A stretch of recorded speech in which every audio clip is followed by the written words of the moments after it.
deficit is down 1 trillion. And you say what? And I say, actually, regarding the deficit, if he would have done nothing, it would be down even more.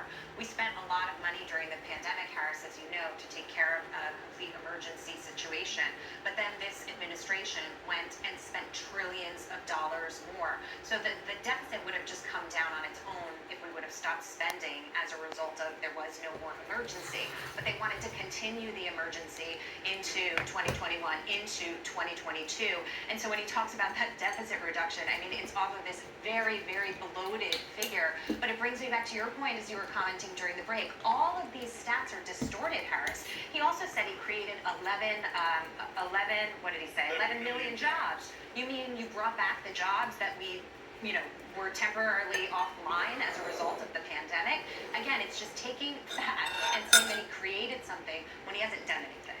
Yeah, and the number of $350 billion in reducing the deficit, you're saying we could have done better than that on our own. If he would have stopped spending, the deficit would have fallen $850 billion. Oh my goodness. But he does say that's a fact, to Lisa's point. I've got to give her a shout out for that one. Yeah. After he tells you a distortion. Yeah. See, I was nice, I said distortion. So you can be sure when he says that's a fact, it's actually a lie. As I just mentioned, in the first 20 minutes of the president taking the stage there, he made virtually no mention of the legacy of Dr. Martin Luther King Jr., and this is supposed to be the event, the speech that he designated as such for today. Dr. King was the leading voice of the American Civil Rights Movement, who preached a message of nonviolent resistance.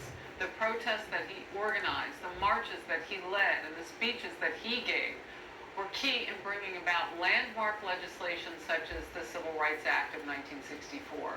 Dr. King became the youngest person to win the Nobel Peace Prize for his efforts to fight racial inequality. In 2011, he became the first African American to receive a monument on the National Mall in Washington, D.C., obviously posthumously. His birthday has now become a national holiday, hence maybe why Biden thought it was time to sing. The New York Post, marking the holiday in an op-ed titled, "Dr. King, the very best